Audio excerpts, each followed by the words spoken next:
Is it understood? I mean, am I clear? Yeah. Okay, so let's start it. So what I was talking before, okay, sorry.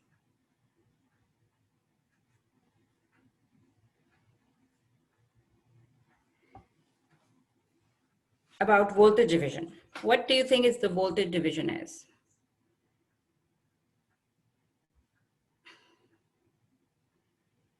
What we have, what is this in your mind about voltage division? When you have two resistors and the voltage divides between the two resistors. Mm-hmm. Yes, that's true. So voltage divide between two resistors, right?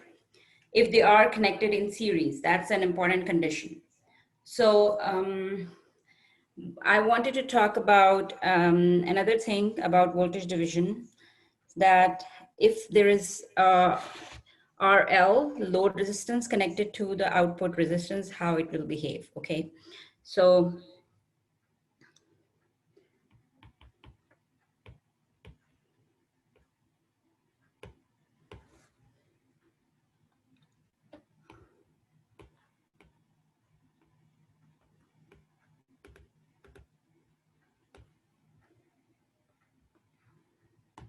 if I have the circuit,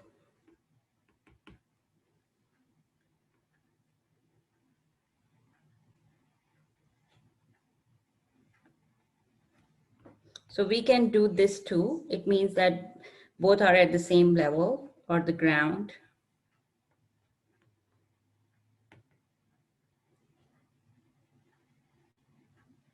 Okay,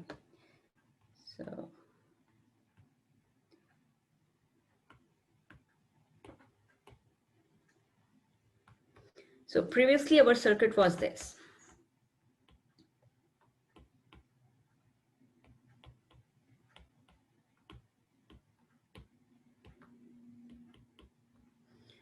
Okay.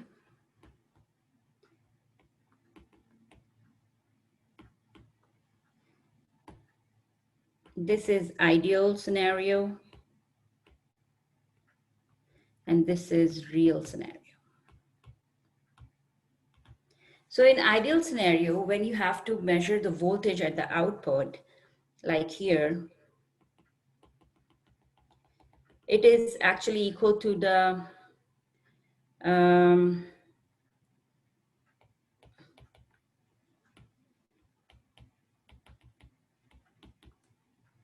if this is your V in both cases, it is equal to your V, right? But in real scenario, what do you mean by real scenario? That this is actually is not only R2, but the parallel combination of R2 and RL. Why it happens? Because this is the output. Here we are measuring the output voltage, right? But when we use a voltmeter here, like the measuring device that is voltage measuring device, it acts as the resistance because it has its own resistance. And if we put voltmeter here, it acts as the parallel resistance to the R2. So that's why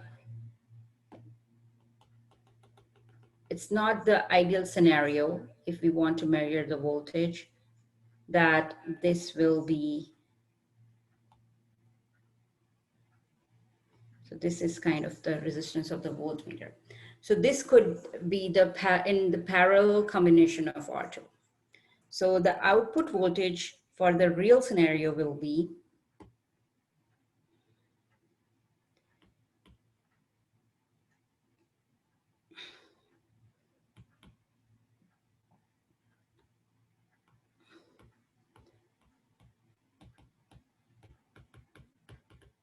where if I say that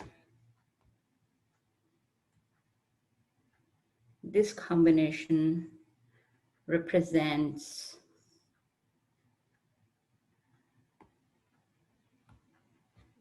R2 dash. So what is actually R2 dash, right? So R2 dash is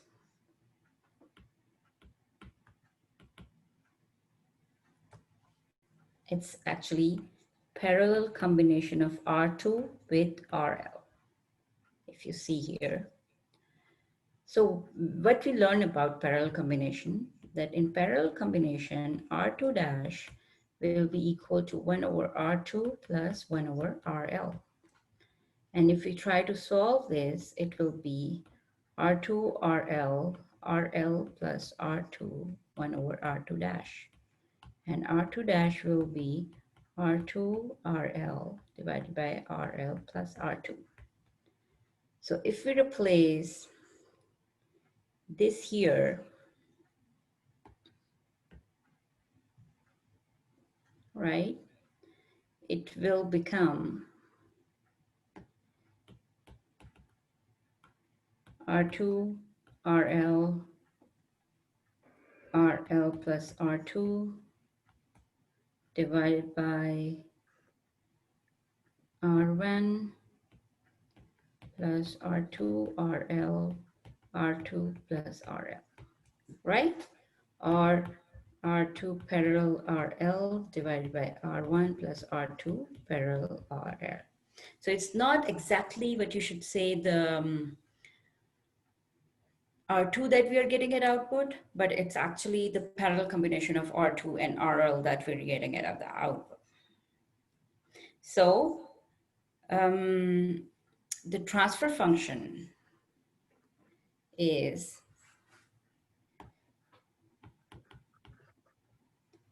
transfer function. What is transfer function? It is actually what you are getting at the output by applying some input. So it's the response that you are getting at the output. So transfer function in no load case or in ideal scenario is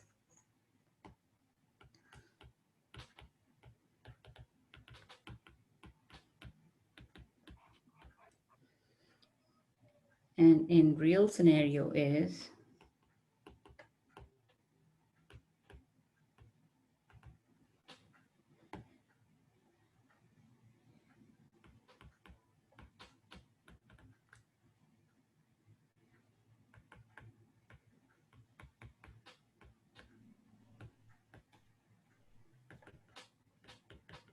am I right here?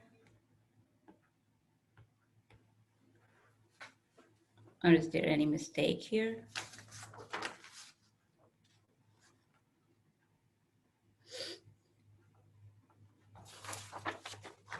If you see that I said that R2 dash is the parallel combination of R2 RL, right? So I should not write here R2 dash, it should be R2.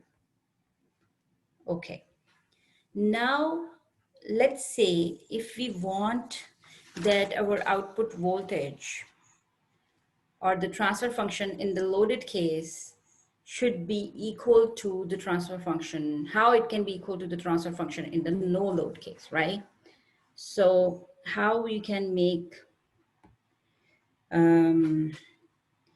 V out over V in no load approximately equal to V out over V in loaded. So for that, what is the condition? That if your RL is greater than R2, then this is possible. How? If your RL is greater than R2 into 10 raised to the power 2 ohms, then your RL will be approximately equal to R2. So let's see, is it really possible? So if we have, let's suppose R1 is 100 ohms, R2 is 100 ohms, and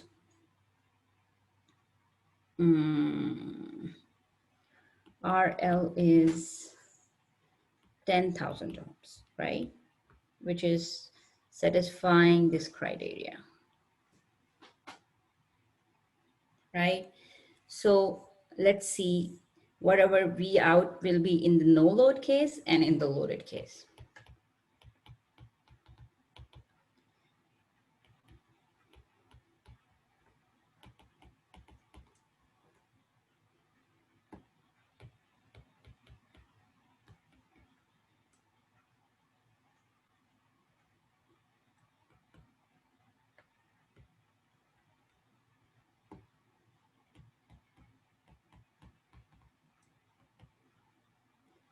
Okay, so we have to do what here? We have to find first the parallel combination, right?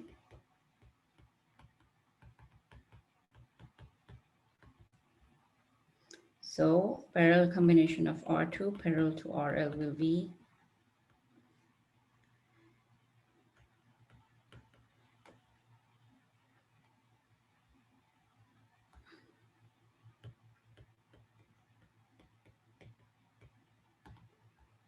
so it will be 100 into 10,000 divided by 100 plus 10,000. So the result is 99.0099, which is not the case if your RL is not that much large, okay? So when we will put it in the V out over V in, it should give us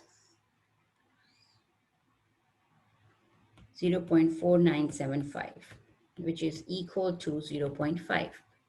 So the point I'm trying to make is that if your RL is large enough than your output resistance, then you are getting approximately equal voltage at the output as your input. No, as your no load scenario. So that's we have to keep in mind when we will doing the experiment that I think normally voltmeter has pretty large resistance. But if we have a large resistance at R2 as well, then what will happen? That it will not give you an accurate result at the output, right? Are we good about that?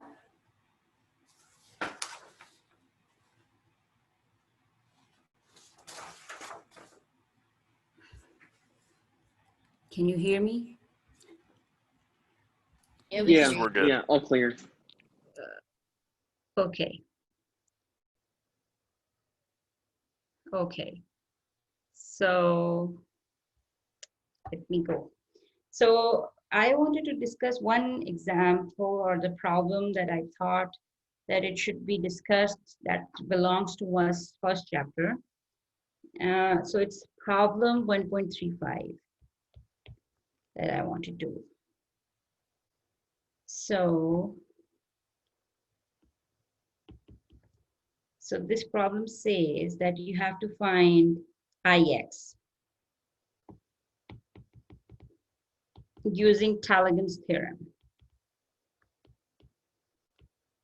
So Talagan's theorem was that power absorbed is equal to the power supplied in the circuit, right? So let's try to see that.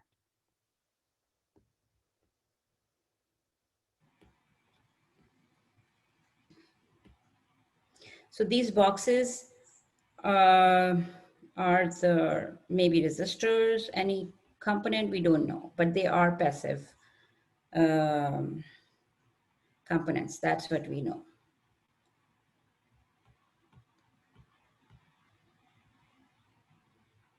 So this is 1, this is 2, and this is 3. So this is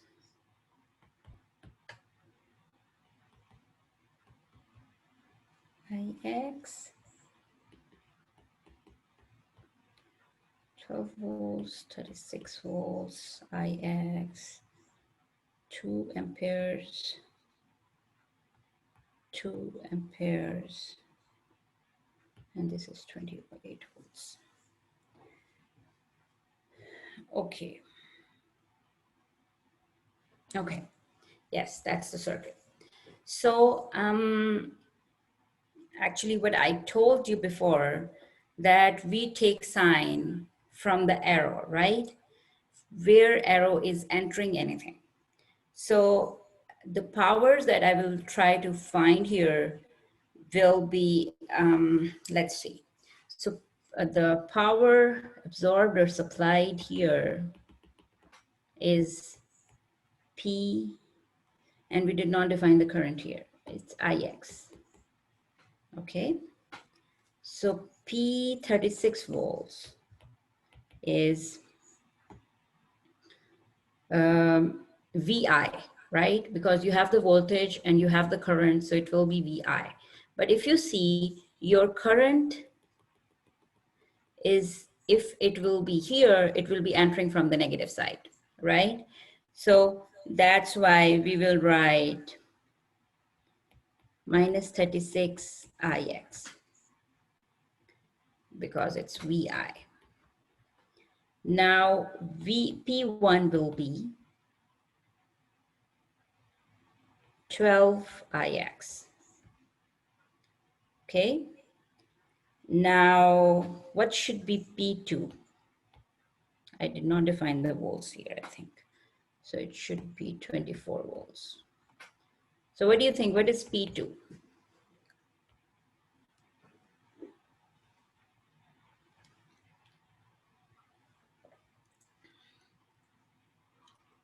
Would it be 24 times 2? What? Would it be 24 times 2? Yes, it should be 24 times 2. Why it's not negative 2?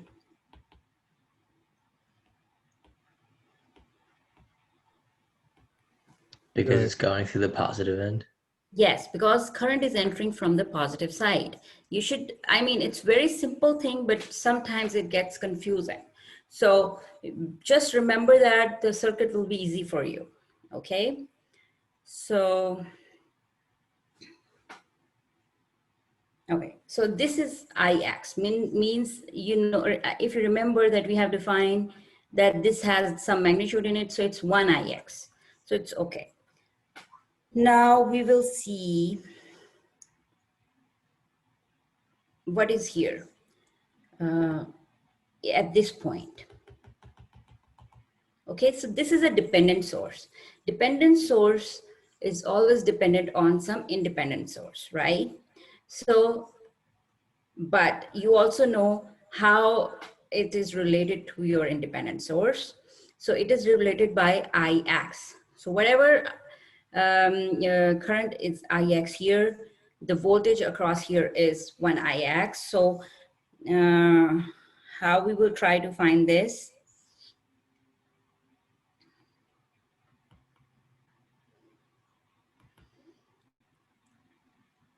So it should be VI, right?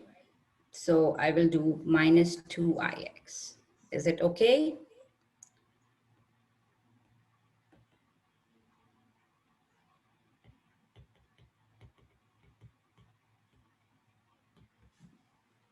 Can you explain why it's minus 2 IX? What? Where did you get the minus 2 from? So can you see 2 amperes current flowing that in that branch? Yes. So if that current would be entering in that dependent source, what side it would be entering? The negative side. Right. So that's why it should be minus 2, right? But where did you get the 2 from? Okay. Is that the voltage? No. Yes. So I should actually explain this too. Okay. So dependent sources are actually, there are 2 types of sources. Okay. So voltage controlled sources and current controlled sources, right?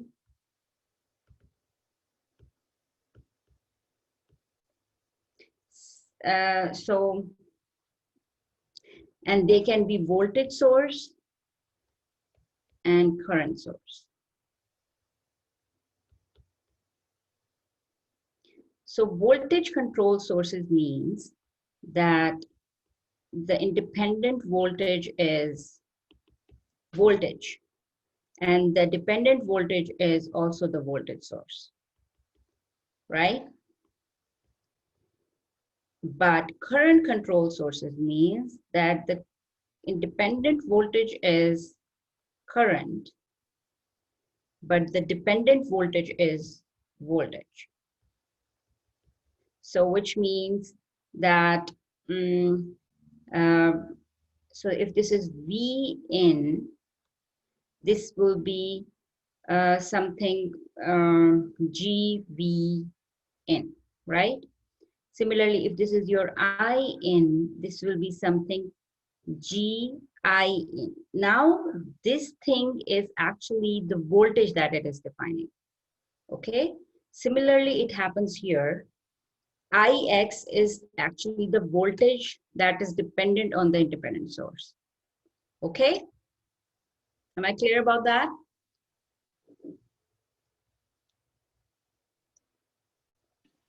Can you scroll down 1 second, please?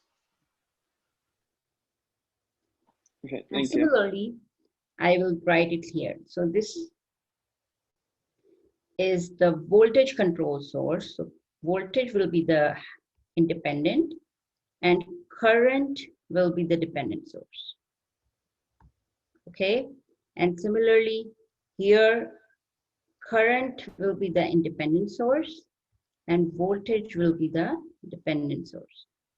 So if this is your V in, this current will be your GV in.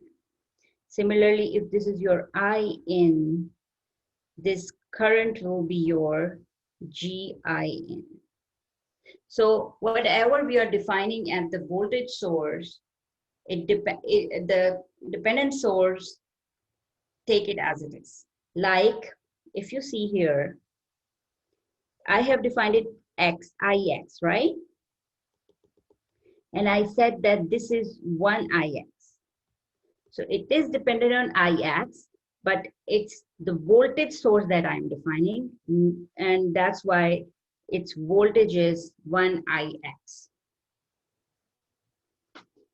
Okay?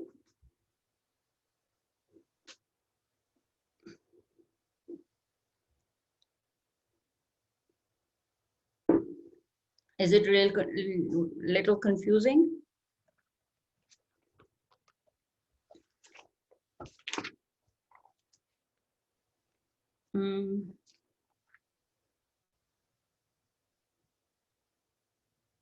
I think I will be doing another example regarding that, okay? So to make it clear.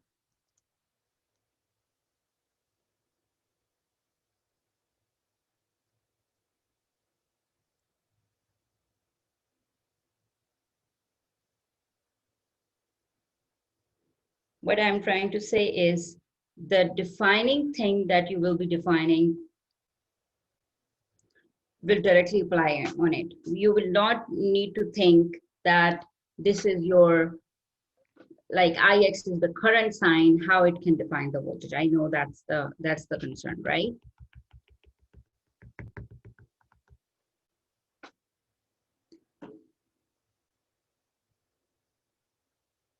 Is it confusing, or do you have any question about that?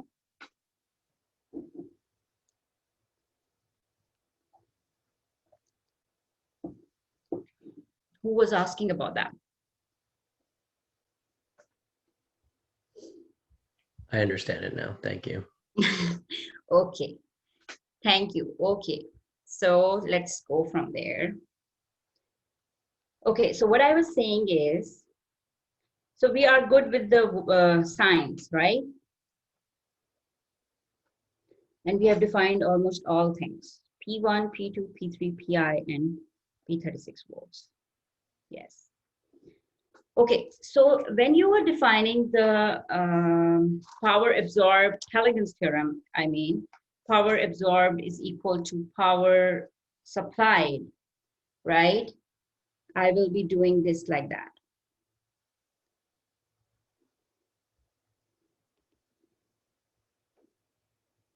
Halligan's theorem.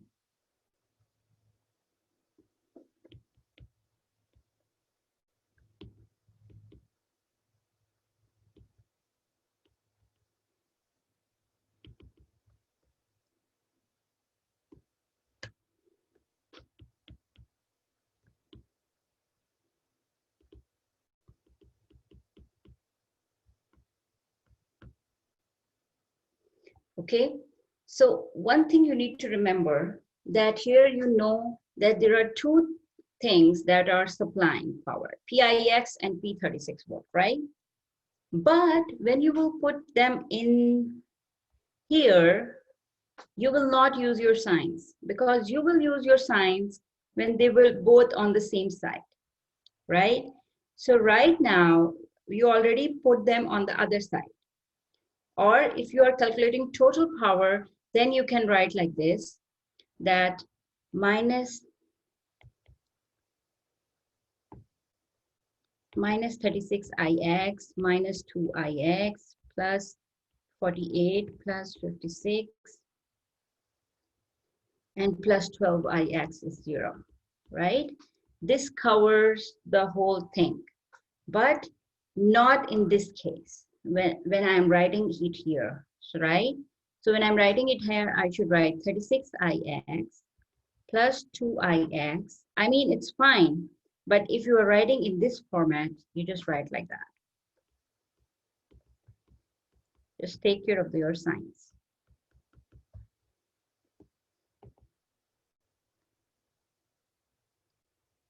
Okay, so it should be equal to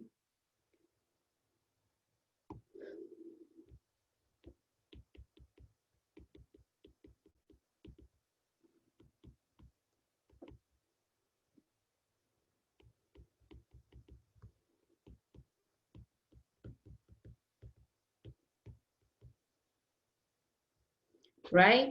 So whenever you have some minus sign in your power, that is your supplied power. And the positive sign in the power mean that this power is absorbed. Okay?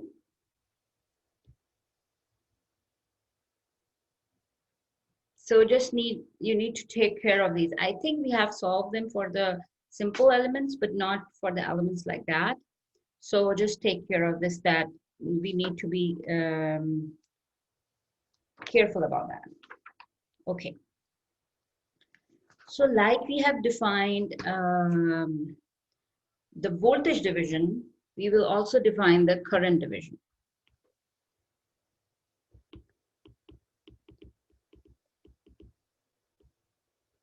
Okay. So what is current division? It's different than the voltage division, but by definition, it's the same thing. So if I define the current division, it will be the manner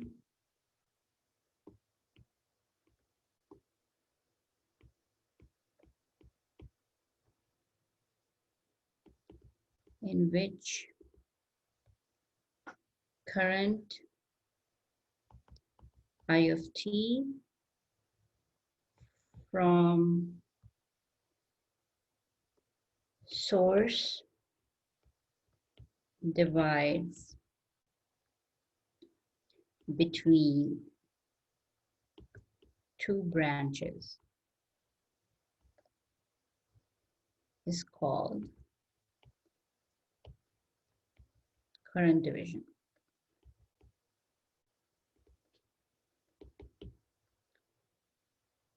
And can be found as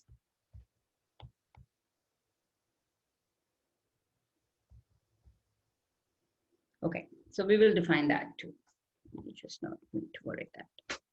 Okay, what it says, the manner in which current I of t from source divides between two branches is called current division. It may not be two branches, you know. It may be multiple branches. Between two or more branches is called current division. So here we are thinking about two branches. So let's see. So if this is your current source, and you have two resistors that are parallel to each other. This is your R1, this is your R2, plus minus signs are there, and I of t, this is your I1 of t, and this is your I2 of t, right? So you know that this is the same same node, which has the same voltage, because there is no other component that across which the voltage can be dropped.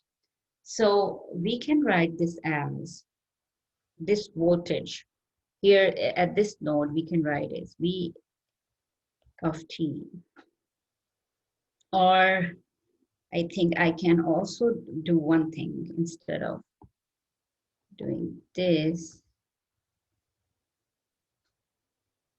okay, I can also do this, that if you find the parallel current across that,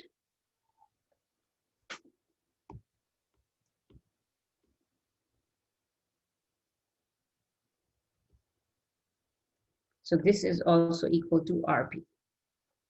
So like that. So if you find the equivalent resistance across it, right? So in that case, my V of t will be RP I of t, right? Because my here, this is I of t, right? Which means my RP is equal to V of t over I of t.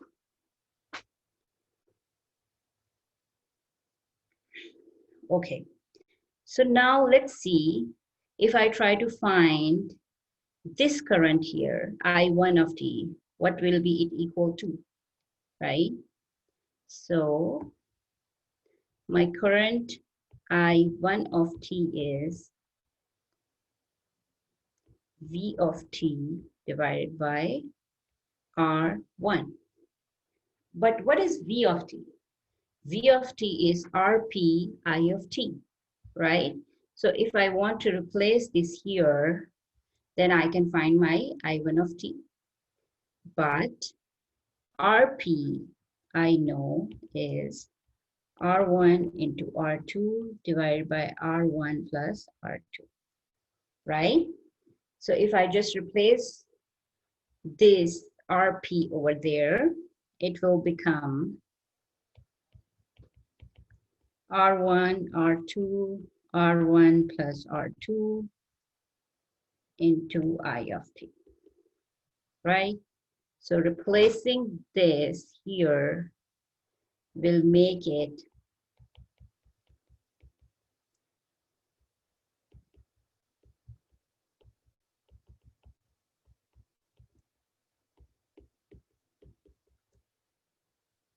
okay.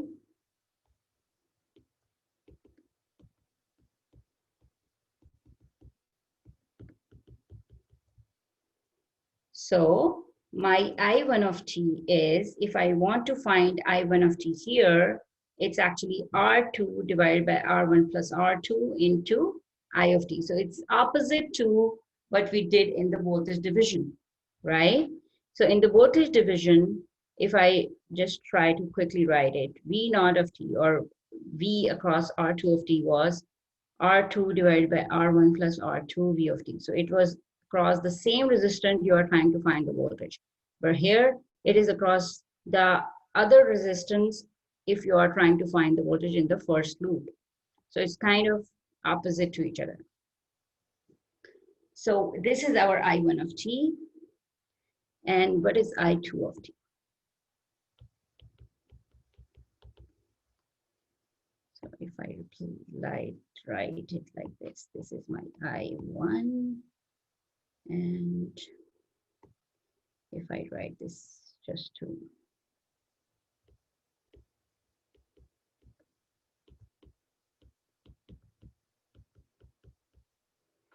okay.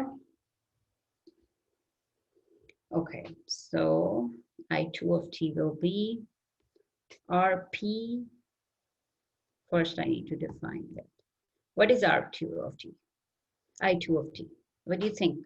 If I try in terms of Ohm's law, what is my I2 of T?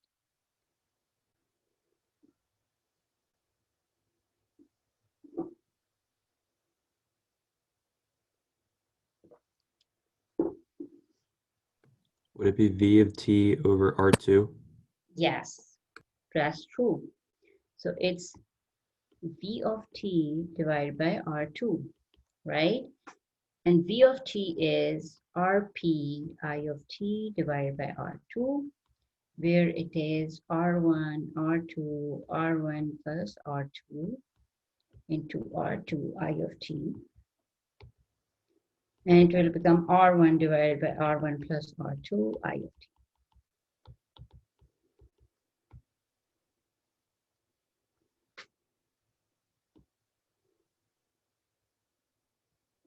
Right? So these are two formulas for the current division. Okay. So now I will try to solve an example that will help us to understand this scenario. Okay. So let's see.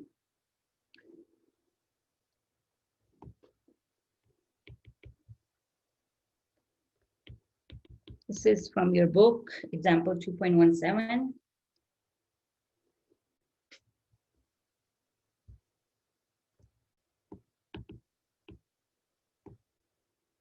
Okay. Excuse me, could you scroll up for that last thing? Sorry, I missed it. This one? Yes, sorry about that. No, it's fine. Thank you very much. Mhm. Okay.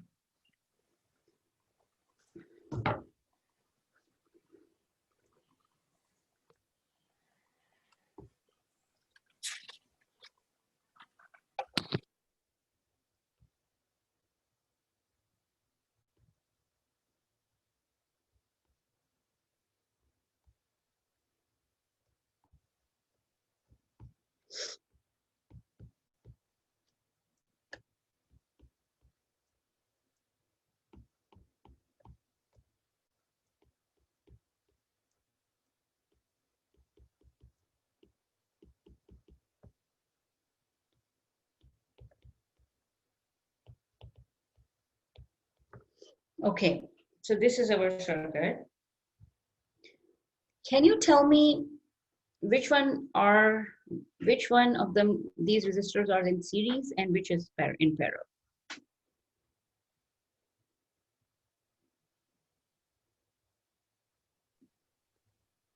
The 60 kilo ohm and the 80 kilo ohm are in parallel, and the 40 kilo ohm is in series.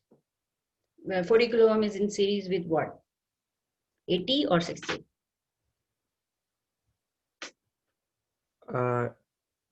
It would be in series with the equivalent of 80 and 60, right? No.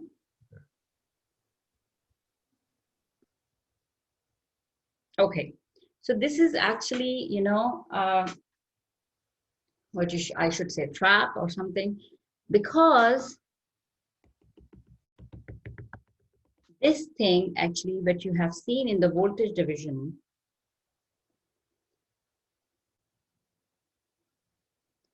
here, right?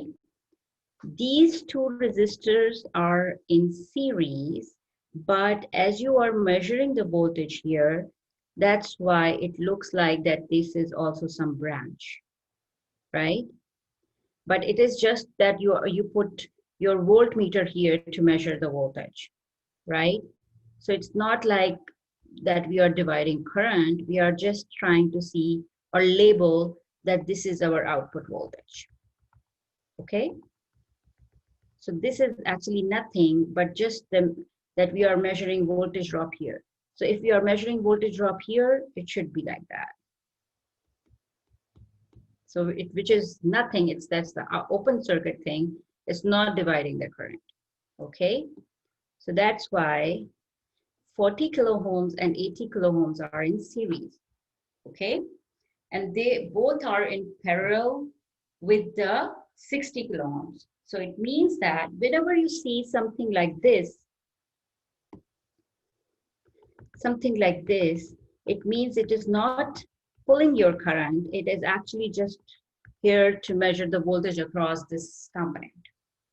Okay, so here my step one will be to simplify the circuit, or to redraw the circuit in the simplified form.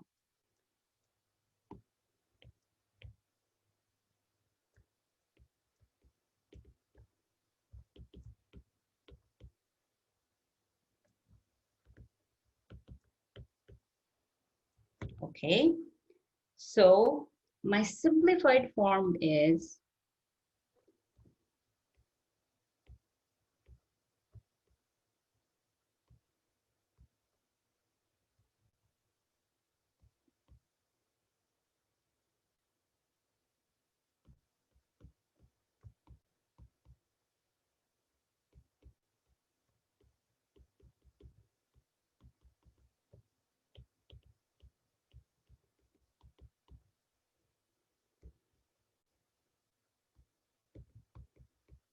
right.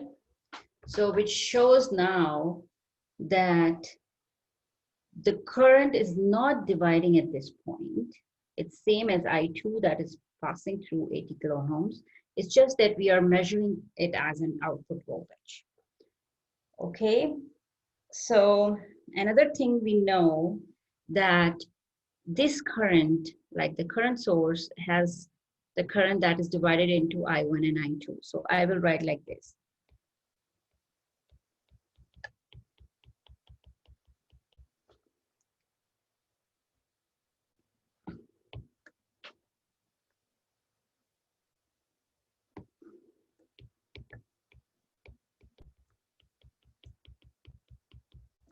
Okay. So my step two is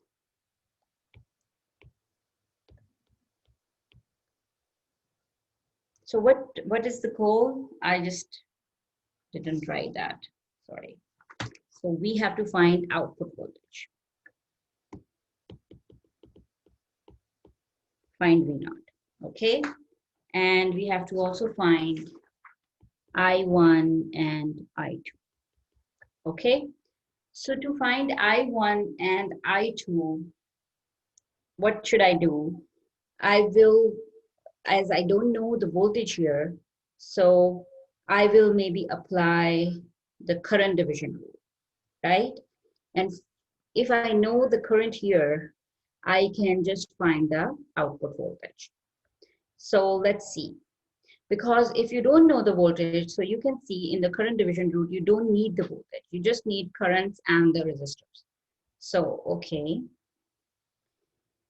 First, I will think that 40 kilo ohms and 80 kilo ohms are in series. So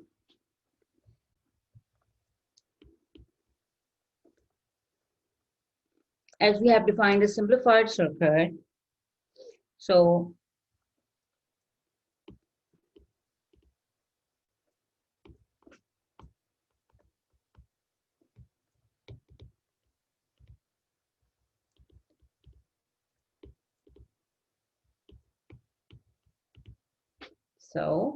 as these two resistances are in series, so I will say this is RS. So my RS will be 40 plus 80, that is 120 kilo ohms. Now I will try to find my currents. First, I will try to find I1.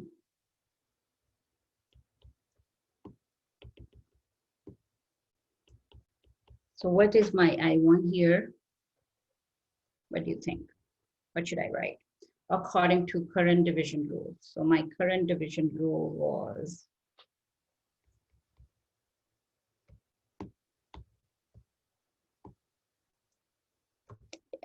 this thing, right? R2 divided by R1 plus R2 into total current. Okay, sorry. So what should be my I1 here? I just have a quick question about notations. Is lowercase I and capital I the same thing? Yes, yes, yes, yes. So it's just that when we define it in terms of time, like the time-dependent quantity, it's a small sign we define. But when we define as I1, we are not thinking about the time. We are just saying that it's a constant for net flowing. So it's all the same things. Okay. Okay, thank you. Mm-hmm. Okay, so what do you think our I1 is?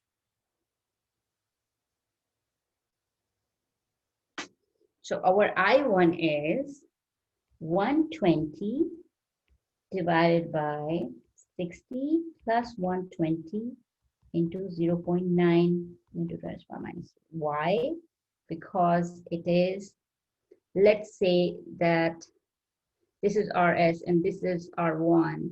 So it will be RS divided by R1 plus RS into current I naught. So this is, I'm saying, is R1. Okay, so this should be your I1 that is flowing. And I have this, you can confirm that it's actually 0.6, I think, 0.6 milliamps.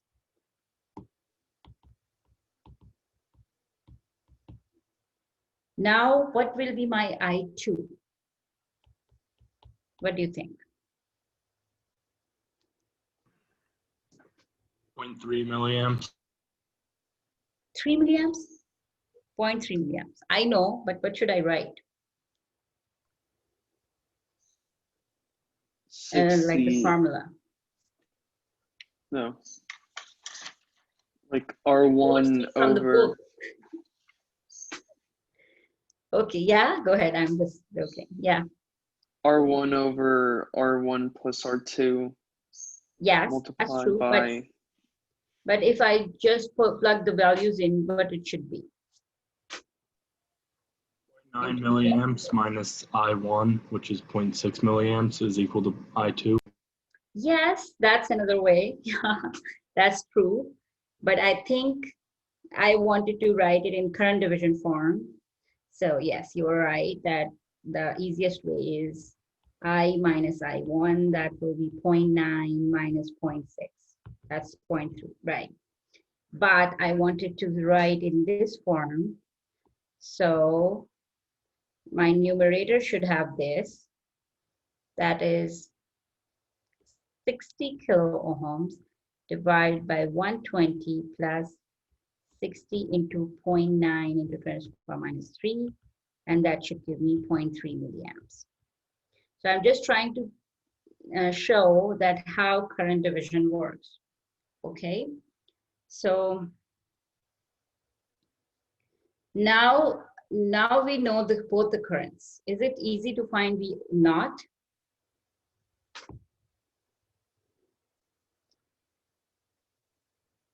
Is there any unknown in finding V naught?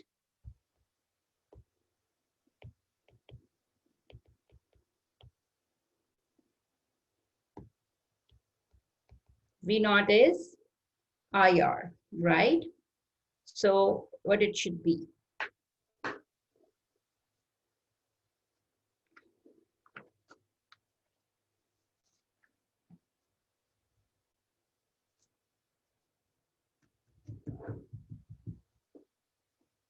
What do you think V naught should be?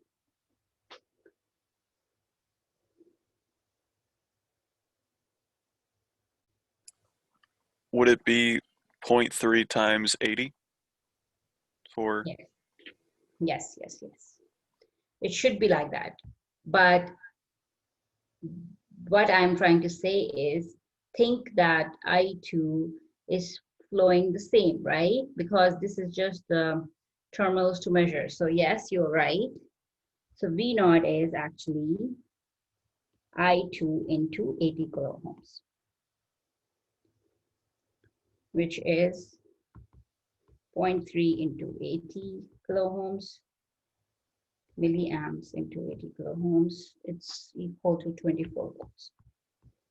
So this V naught is just, if you think like this is plus minus, this is plus minus. Like when you define in KVL the voltages across the resistors or something, it's just like this voltage, but you just plug your wires from here and see that what is the voltage here. It's just same as like that. So yes, that's right. Okay. So did you all get your, or pick up your kits? No, it's ending today, so I'm going today. We've only had Wednesday, Thursday, and today to pick it up. So next week we should all have them. Okay, so I mean, I just wanted to make sure that you all get the message and pick it up, because I think they arranged it in these 3 days and it will be hard for next week for anyone to come and distribute. So just try to make the plan to pick it up. Okay, so I thought there is some fun problem here. So I just try to discuss this. I think it's in your book. So they have defined this audio amplifier that is connected with the speakers, like that.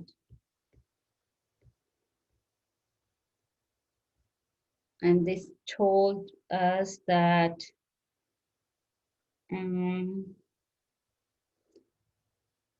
this is 430 milliamps, like the audio amplifier that is generating. And a typical car stereo consists of 2 watts of audio amplifier. So this is 2 watts. They have given us that it's producing the power. So they were saying how much power is absorbed by these speakers which are connected in parallel, right? So one thing is that these both speakers are same. So you can draw the circuit as like that. And both speakers have the resistor across them as 4 ohms and 430 milliamps. So the power absorbed by the speaker would be I square R, right? So what do you think is power absorbed by the speaker? Should be.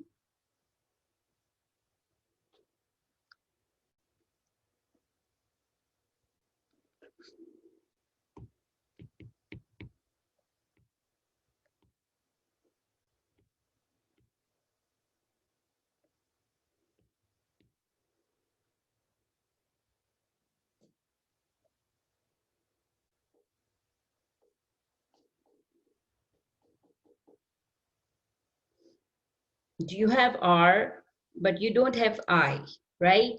So you don't have the I's that are flowing here, right? But you can find I using current division. Or you can think like that these 2 resistors are same, so the current will be dividing there equally. Or if you just try to find it, it will be like that too.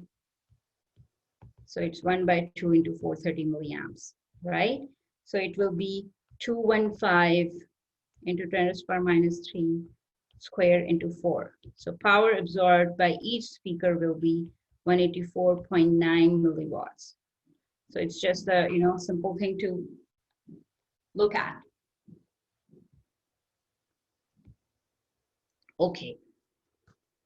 So I think this is the last thing that I wanted to talk about. Are we good about these circuits till now? Yeah, I think so. Okay, Yes. so yes, go ahead. I was just saying yes.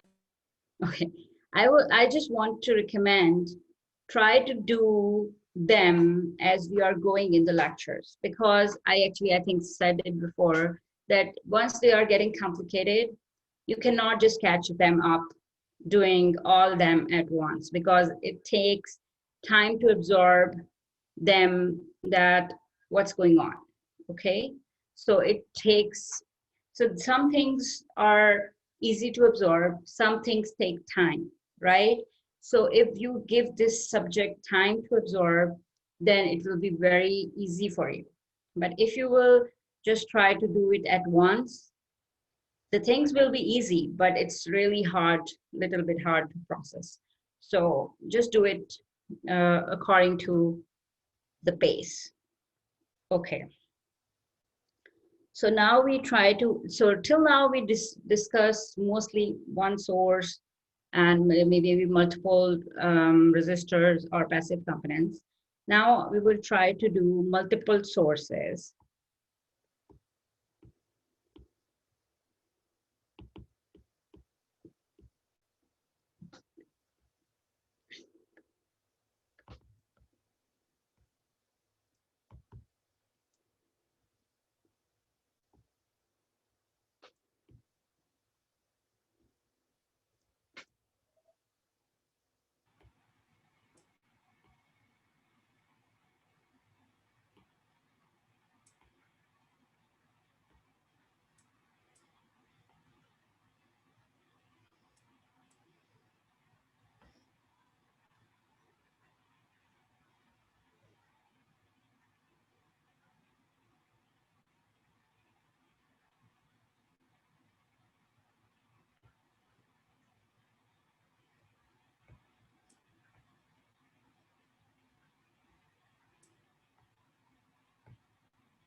So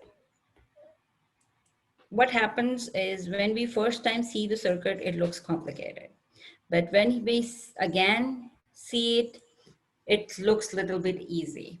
And when we see it third time, it looks like that, oh, we can do it. So by seeing it one time, don't panic. Just try to process it a little bit more. It will get easy for you. So, okay, IL. So consider the circuit. We wish to find this current in 12 kilo ohm load, okay? Current in 12 kilo ohms load. That's what we want to find, okay. So let's just, oops, what happened?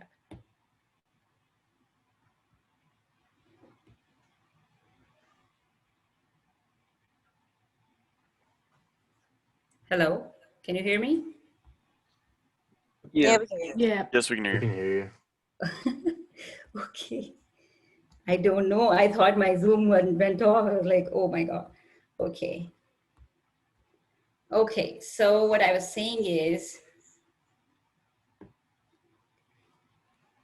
current in 12 kilo ohm load. Okay. So I will just consider it as a separate thing. Okay. And what I will try to do, as you know, that this is all one node. Okay. So as long as it is one node, you can add up your sources and add up your resistors too. So because there is nothing that you need to worry about, that if there is a component, I should be worried about the voltage drop across that, okay? So what I will try to do is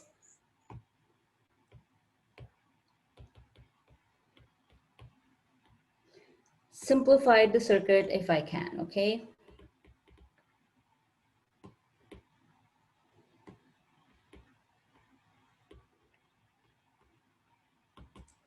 Simplify the circuit, okay? Let's try to check that how I can do with sources.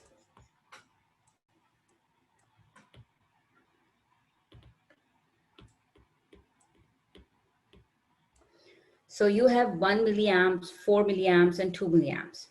So if you think, let's say if I define 4 milliamps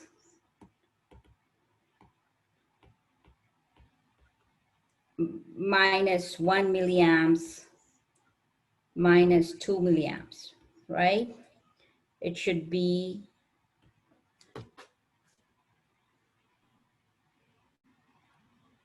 I think it's fine.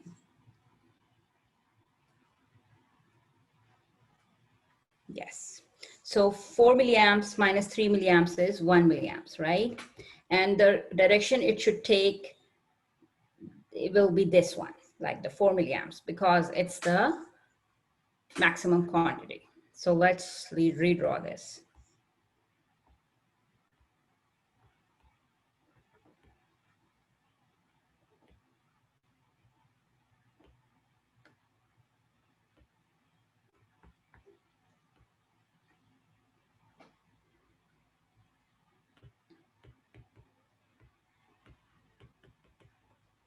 So we have 4 milliamps, no,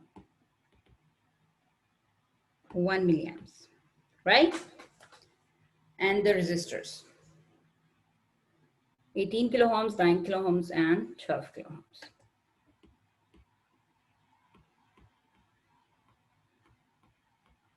Okay. Now, step number 2 is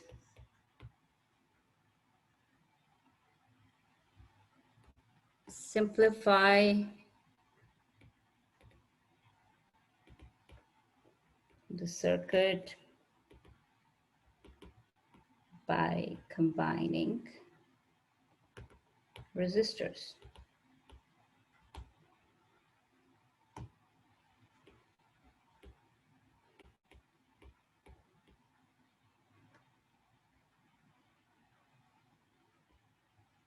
So these resistors can be combined like that. What formula should I use to combine them?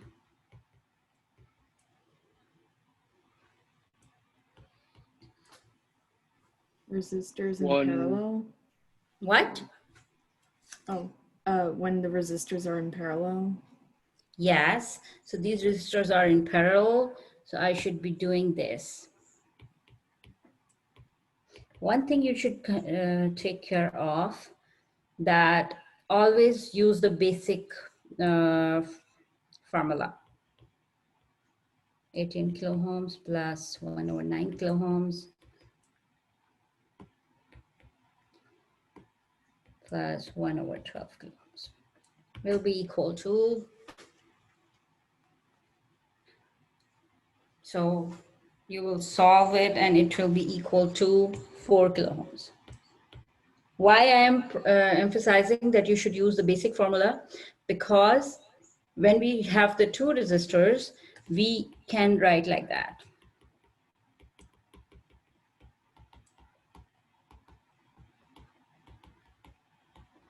Right?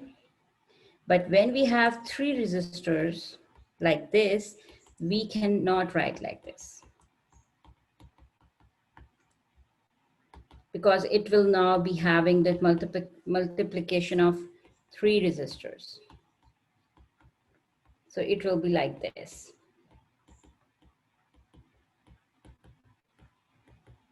Right? Similarly, it changes when you will have multiple resistors. So always start with the basic formula. Otherwise, it will be, you will say why this formula is not working for me. Okay?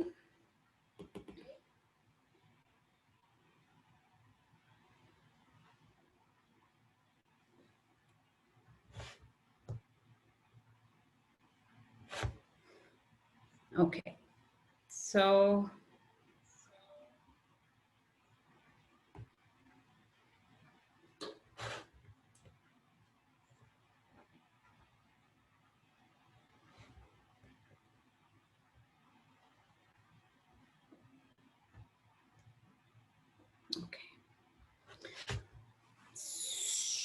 so I found the current and the voltages and resistors. Right?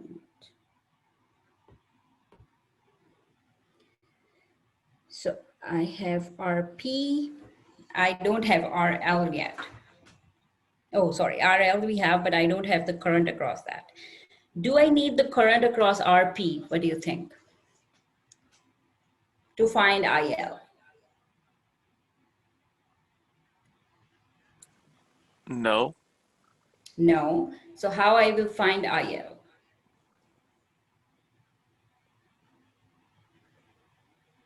Current division. Current division. So let's do the current division. So this will be RP divided by RL plus RP into 1 milliamps is equal to IL, right? So RP is 4. 12 plus 4 into 1 milliamps. So it will be equal to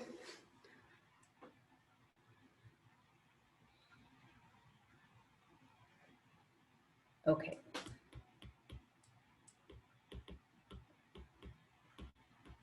Okay. One more thing is there that normally we know that in the source current direction is upwards. Current goes like that and then divides like that. But here this current direction is downwards.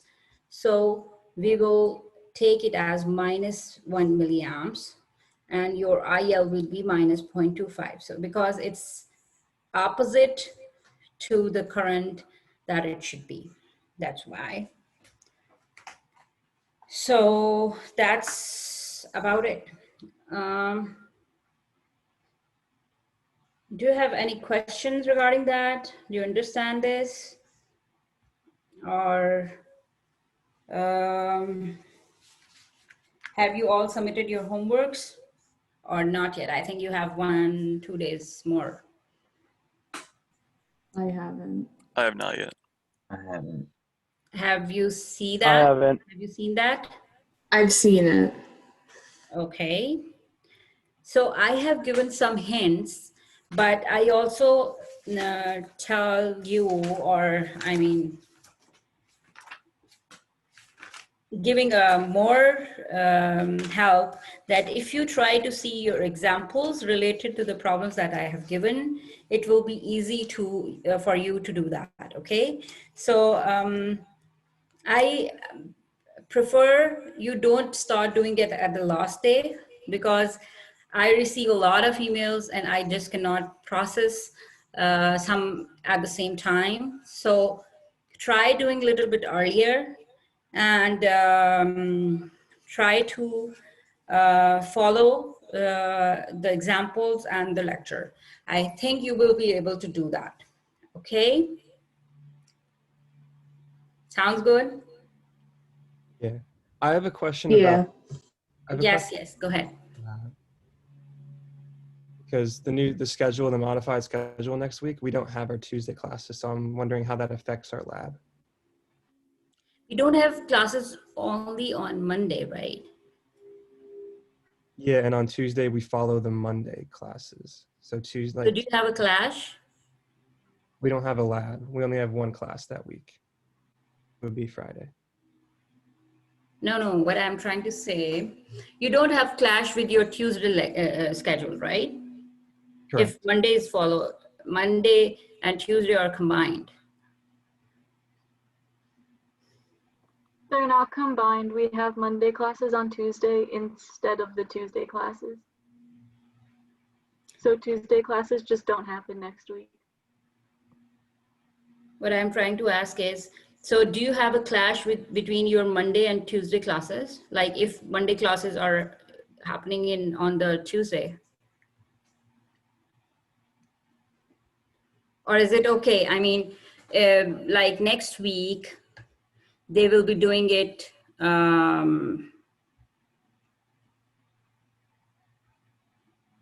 like combining the Tuesday and Monday classes, right? So I think that will go like that. It should not have a problem on our classes. They're not combining them, I don't think, because I wouldn't be able to do. What, Mayor, what you're saying? Tuesday classes are canceled. Really? They're not combined. Yeah. Yeah, I have like Yeah, 3 that's classes in the my morning. fault. I don't have time. Like, it won't fit the schedule. They'll clash, so they cancel all Tuesday classes. Really? I didn't know that. Okay, I will confirm that. Or so you got the, I mean, you have the schedule about that? That why are they canceling Tuesday classes and shifting it to the Monday? I'm not sure. The Labor Day, we have off for Labor Day on Monday. And we also started school on a Tuesday, so there wasn't Monday classes that week. They do Oh, this okay. every year to even it out. Okay, I get it. Okay, that's fine then. So we will not have the lab and we will not have the lecture. For lecture, it's okay. Because I will post the second homework after getting the first homework, right? So I can push the deadline and I'll see that how it goes. But for lab, I think, so we will have one extra lab that will be going on Friday. Okay, I'll see about that. I didn't know that. Okay, thank you for telling me this. And I have started posting lectures and the labs too. So if you have any problem, I think I posted a link so you can see that. Okay. Okay, thank you. Okay, Thank you very much. Thank you for joining me in today. Have a good day. Have a good day. Thank Yeah. you too. Okay, you too. Have a great day. Bye. Professor, Yes. question about lab today. Mm-hmm. So for lab today, I wasn't clear if you wanted us to submit it on Canvas, the lab report, or like through email, because there's no assignment on Canvas to like submit it in. So if there is no assignment, can you not submit that? No, because like I don't think there's a way that like I can put it on. Okay, because I saw lab L3 submitted their lab reports. So Okay. I'll just check it, okay? But Yeah. so this is your second week going for the lab, right? Or third week? Yes. Second week for lab.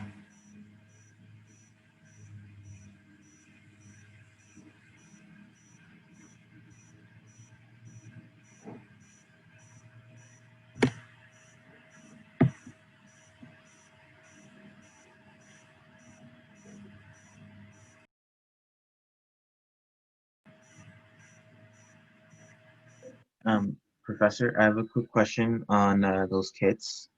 I noticed on the emails that they only apply to 214 and 342, and do they also apply to 212?